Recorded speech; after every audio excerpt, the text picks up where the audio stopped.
സാധനം മേടിക്കുന്നിടം വരെ മോഹന വാഗ്ദാനങ്ങൾ ഭയങ്കര ചായയൊക്കെ കൊണ്ട് തരുകയും ഭയങ്കര ഇതായിരിക്കും. അവിടുത്തെ സെയിൽസ്മാന്മാരും മാനേജരും ഒക്കെ എടുത്തു കഴിഞ്ഞാൽ പിന്നെ ഇവർ നമ്മളെ കണ്ടാൽ അറിയത്തില്ല. ഇതാണ് ഇവരുടെ നയം. ഇത് പിന്നെ വേണേൽ ഇപ്പോൾ നിങ്ങൾ ഉണ്ടാക്കിക്കൊള്ളാനുള്ള നയമാണ്. അതുകൊണ്ട് ഞാൻ വിട്ടുകൊടുക്കാൻ തയ്യാറായില്ല. മൊത്തത്തിൽ 66,500 രൂപ കോടതി വിധിച്ചു. ഈ സാംസങ് ഇന്ത്യയുടെ ഡൽഹിയിൽ നിന്ന് ചെക്ക് തന്നു. അവർ ചെക്ക് വീട്ടിൽ കൊണ്ട് തന്നായിരുന്നു. സാംസങ് കമ്പനിക്ക് ഉത്തരവാദിത്തം എന്ന് പറയാം. നമ്മൾ കാശെണ്ണി കൊടുത്തത് നന്ദലത്ത് ജിമാർട്ടും. എനിക്ക് അവിടെ പോയി പറയാനല്ലേ അറിയത്തുള്ളൂ. 43,500 രൂപ മുടക്കി വാങ്ങിയ പുതിയ TV 8ാം മാസം തകരാറിലായി. TV മാറ്റി നൽകണമെന്ന് കമ്പനിയോട് ആവശ്യപ്പെട്ടെങ്കിലും അതിന് കമ്പനി തയ്യാറായില്ല. ഒടുവിൽ സാംസങ് കമ്പനിയുമായി നിയമ പോരാട്ടം നടത്തി കമ്പനിയെ മുട്ടുകുത്തിച്ചിരിക്കുകയാണ് ഒരു കാഞ്ഞിരപ്പള്ളിക്കാരൻ.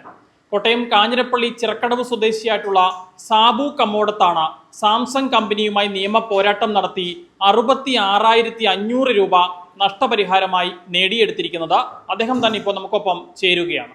2023 ഓഗസ്റ്റ് 20-ാം തീയതിയാണ് ഞാൻ നന്ദലത്ത് ജിമാർട്ട് മുണ്ടക്കയം ബ്രാഞ്ചിൽ നിന്ന് 55 ഇഞ്ച് LED TV 43,500 രൂപ കൊടുത്ത് വാങ്ങുന്നു. സാംസങ് ഇന്ത്യ ലിമിറ്റഡിൻ്റെ TV ആണ് വാങ്ങിയത്. 43,500 രൂപയും പിന്നെ എല്ലാം കൂടെ 1 ലക്ഷം രൂപയുടെ സാധനം എടുത്തു. വാഷിംഗ് മെഷീന്. ഈ TVക്ക് 1 വർഷമാണ് ഗ്യാരണ്ടി പറഞ്ഞത്. പക്ഷേ കടക്കാർ നിർബന്ധിച്ച് ബജാജ് ഫൈനാൻസിൻ്റെ 2 വർഷത്തെ ഗ്യാരണ്ടിയും കൂടെ എക്സ്റ്റെൻഡ് ചെയ്ത് 3 വർഷം, മൊത്തം 3 വർഷത്തിലാണ് TV എടുത്തത് ഗ്യാരണ്ടി. അമ്മയ്ക്ക് വയ്യാത്തൊക്കെ കൊണ്ടാണ് വലിയ TV എടുത്തത്. കണ്ണിന് കാഴ്ചക്കുറവൊക്കെ ഉണ്ടായിരുന്നു. അപ്പം അതുകൊണ്ടായി വലിയ TV എടുത്തത്, അല്ലാതെ പൈസയുടെ ഒന്നുമില്ല. ബജാജ് ഫൈനാൻസിൻ്റെ ലോണായിട്ടാണ് എടുത്തത്. 8 മാസത്തോളം TVക്ക് ഒരു കുഴപ്പമില്ലായിരുന്നു. പിന്നെ ഡബിളിങ് വരാൻ തുടങ്ങി. പിന്നെ ഈ അടുത്തൊരാൾ നിൽക്കുവാണെങ്കിൽ ഗോസ്റ്റ് പോലെ ഇങ്ങനെ കണ്ട് ഇങ്ങനെ ഭയങ്കര ഇങ്ങനെ ആടി. കടയെ വിട്ട് അവർ വിളിച്ച് കുറേ പ്രാവശ്യം പറഞ്ഞപ്പോൾ സെയിൽസ്മാനെ വിട്ടു. സെയിൽസ്മാൻ വന്ന് നോക്കിയിട്ട് പറഞ്ഞു TVയുടെ കംപ്ലൈൻറ്റ് ആ മെക്കാനിക്കിനെ വിടാമെന്ന് പറഞ്ഞു. അപ്പോൾ അവർ കഞ്ഞിക്കുഴിയിലുള്ള അവരുടെ സർവീസ് സെൻ്റർ, ഈ സാംസങ്ങിൻ്റെ സർവീസ് സെൻ്റർ കഞ്ഞിക്കുഴിയിലാണ്. അവിടുന്ന് ഒരു ലേഡിയുടെ നമ്പർ തന്നു. ഇവർ വിളിച്ചു പോലും പറഞ്ഞില്ല. ഇവിടെ വിളിച്ച് പറഞ്ഞാൽ മതി, കട രജിസ്റ്റർ ചെയ്ത് ഇട്ടതാണ്. നമ്മൾ അവിടെ വിളിച്ച് കഴിഞ്ഞപ്പോഴത്തേന് അവിടുന്ന് ഒരാളെ വിട്ടു, മെക്കാനിക്കിനെ വിട്ടു. ആദ്യം വന്ന് നോക്കിയിട്ട് പുള്ളി ശരിയായില്ല. പിന്നെ വേറൊരാൾ വന്നു, സീനിയറാണെന്ന് പറഞ്ഞു. അയാൾ വന്ന് നോക്കിയപ്പം പുള്ളി പറഞ്ഞു ഇത് ബോർഡ് കൊണ്ടുപോകണം, കമ്പനിക്ക് ചെന്നാലേ നടത്തുള്ളൂ, സ്കാൻ ചെയ്തൊക്കെ നോക്കണം എന്നൊക്കെയാണ് പറഞ്ഞത്. അപ്പോൾ സ്കാൻ ചെയ്ത് നോക്കണമെന്ന് പറഞ്ഞ് TVയുടെ പാനൽ ബോർഡ് അഴിച്ചുകൊണ്ട് പോയി ഇവർ. അതും കഴിഞ്ഞ് 2-3 ആഴ്ച കഴിഞ്ഞപ്പോഴത്തേനെ പുള്ളി കൊണ്ടുവന്നിട്ട് പറഞ്ഞു ഇത് നന്നാക്കാൻ പറ്റത്തില്ല, ഇതിൻ്റെ പാർട്സൊക്കെ നിർത്തി കമ്പനി ഈ മോഡലിൻ്റെ പേര് നമ്മൾ ഓർക്കുന്നില്ല, നിർത്തിപ്പോയെന്ന് പറഞ്ഞു. അപ്പോൾ ഞാൻ പറഞ്ഞു അതിന് പിന്നെ അടുത്ത ഓപ്ഷനാണെന്ന് പറഞ്ഞപ്പോൾ കടയായിട്ട് ബന്ധപ്പെടാൻ പറഞ്ഞു. ഞാൻ കടയായിട്ട് ബന്ധപ്പെട്ട് ഇങ്ങനെ ദിവസങ്ങൾ പൊയ്ക്കൊണ്ടിരിക്കുക. കടയായിട്ട് ബന്ധപ്പെട്ടപ്പോൾ അവർ പറഞ്ഞു കമ്പനിക്ക് ഉത്തരവാദിത്വം, കമ്പനിയിൽ നിന്ന് അവർ എന്നാണ് ചെയ്യും, ഒരു 30,000 രൂപ നിങ്ങൾക്ക് കോമ്പൻസേഷനായിട്ട് തരുമെന്ന് പറഞ്ഞു. 43,500 രൂപ മുടക്കി വാങ്ങിയ TV ആണ്. 1 വർഷം വാറണ്ടി ഉണ്ട്. 8 മാസം ആയതേ ഉള്ളൂ. 8 മാസമായപ്പോഴത്തേന് 30,000 രൂപ തരാമെന്ന് പറഞ്ഞു. അപ്പോൾ നമുക്കത് സ്വീകാര്യമല്ലായിരുന്നു. ബജാജ് ഫിനാൻസിൻ്റെ ലോൺ ഇട്ട് വാങ്ങിയ TVയാണ്. എക്സ്റ്റൻഡ് 3 വർഷം ഗ്യാരണ്ടിയും കൂടെ എടുത്തുള്ള TVയാണ്. അതുകൊണ്ട് ഞാൻ വിട്ടുകൊടുക്കാൻ തയ്യാറായില്ല. എനിക്ക് നീതി കിട്ടണം. പിന്നീട് ഞാനിത് കോട്ടയം കൺസ്യൂമർ കോർട്ട് മുഖാന്തരം അഡ്വക്കേറ്റ് സതീശ് നന്ദൻ സാർ മുഖാന്തരം കേസ് ഫയൽ ചെയ്തു. എത്ര നാള് ഈ കേസുമായി മുന്നോട്ട് പോകേണ്ടി വന്നു? ഏകദേശം 8 മാസത്തോളമായി. 8 മാസം കൊണ്ട് താങ്കൾക്ക് അനുകൂലമായ വിധി വന്നു? അനുകൂലമായ വിധി വന്നു. ഒരു നീതിപൂർണമായ ഒരു വിധിയായിരുന്നു.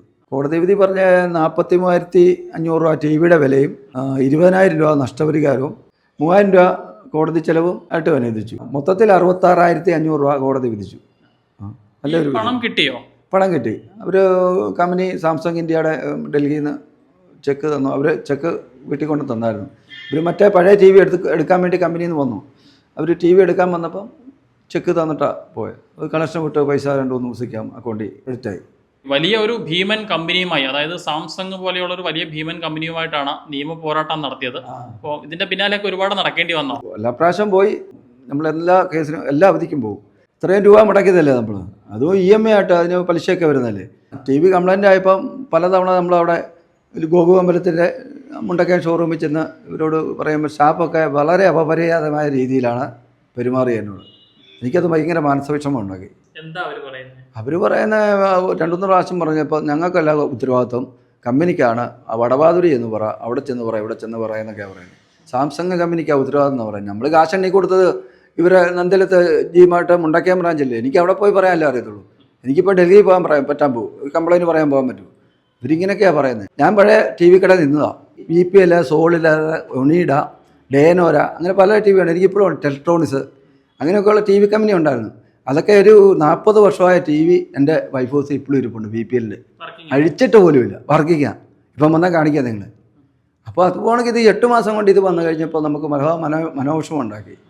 അപ്പോൾ ഇത് പറഞ്ഞപ്പോൾ ഈ കടക്കാരൻ കൂടി ഇങ്ങനെ പറഞ്ഞപ്പോൾ കേസ് കൊടുക്കാതെ എനിക്ക് വഴിയില്ലാതെ വന്നു. കടക്കാരൻ പറഞ്ഞ ദാക്ഷ്യപരമായിട്ടാണ് പറയുന്നത്. ഇവരുടെ മാനേജരുണ്ട്, ഒത്തിരി പേരുണ്ട്. ഇവരെ എന്താ സെറ്റിൽ ചെയ്യാമെന്ന് കേസ് ഉള്ളായിരുന്നു. അവർ പറഞ്ഞപ്പോൾ ദാക്ഷ്യപരമായിട്ട് പറയുക, എന്നാൽ ചേട്ടൻ കൊണ്ട് കേസ് കൊടുത്തോളാൻ പറഞ്ഞു. പിന്നെ നമ്മളെന്നാ ചെയ്യുന്നത്? നമ്മുടെ പൈസയും പോയി, TV കണ്ടുമില്ല. അങ്ങനെ വന്നപ്പോഴത്തേന് വിഷമത്തിന് ഞാൻ കേസ് കൊടുക്കും. താങ്കൾക്ക് അനുകൂലമായ ഒരു വിധി ലഭിച്ചിരിക്കുകയാണ്. എന്താണ് ഈ ഒരു സമയത്ത് പറയാനുള്ളത്? എനിക്ക് വളരെ സന്തോഷമുണ്ട്. നീതി നടപ്പാക്കി കിട്ടുകയും ചെയ്തു. ബഹുമാനപ്പെട്ട കോടതിയോടും വക്കീൽ സാറിനോടും എനിക്ക് വളരെ ബഹുമാനവും അഭിനന്ദനവും അറിയിക്കാനുണ്ട്. ഓണ സീസൺ ആകുമ്പോഴത്തേന് ഇവർ ഭയങ്കര പരസ്യങ്ങളും TV-യിലും പേപ്പറിലും എല്ലാം കൊടുത്ത് നമ്മളെ ആകർഷിക്കും. നമ്മൾ പോയി സാധനം മേടിക്കുന്നിടം വരെ മോഹന വാഗ്ദാനങ്ങളും ഭയങ്കര ചായയൊക്കെ കൊണ്ട് തരുകയും ഭയങ്കര ഇതായിരിക്കും. അവിടുത്തെ സെയിൽസ്മാന്മാരും മാനേജരും ഒക്കെ എടുത്തു കഴിഞ്ഞാൽ പിന്നെ ഇവർ നമ്മളെ കണ്ടാൽ അറിയത്തില്ല. ഇതാണ് ഇവരുടെ നയം. ഇത് പിന്നെ വേണേൽ ഇപ്പോൾ നിങ്ങൾ ഉണ്ടാക്കിക്കൊള്ളാനുള്ള നയമാണ് ഇതവരുടെയൊക്കെ. ഇതൊരു മോശം പ്രവണതയാണ്. ഇതെല്ലാവരും അറിയണം. ഇപ്പോൾ നല്ല കടയിലുമുണ്ട്, നമ്മളെല്ലാ കടകളിലും പറയുന്നില്ല. നല്ല ഡീലർമാർ ഒത്തിരിയുണ്ട്. സാംസങ് കമ്പനിയുമായി നിയമ പോരാട്ടം നടത്തി സാബു കമ്മോടത്ത് അദ്ദേഹത്തിന് അനുകൂലമായ ഒരു വിധി നേടിയെടുത്തിരിക്കുകയാണ്. 43,500 രൂപ TV-യുടെ വിലയും 20,000 രൂപ നഷ്ടപരിഹാരവും 3,000 രൂപ കോടതി ചെലവും ചേർത്ത് 66,500 രൂപയാണ് സാംസങ് കമ്പനി അദ്ദേഹത്തിന് തിരികെ നൽകിയിരിക്കുന്നത്. എന്താണെങ്കിലും ഈ നിയമ പോരാട്ടം വിജയിച്ചതിൻ്റെ ഒരു സന്തോഷത്തിലാണ് അദ്ദേഹമുള്ളത്. കോട്ടയം കാഞ്ഞിരപ്പള്ളിയിൽ നിന്നും വീഡിയോ ജേർണലിസ്റ്റ് NK അനിലിനൊപ്പം Rahul Irumpukuzhi, focus news TV.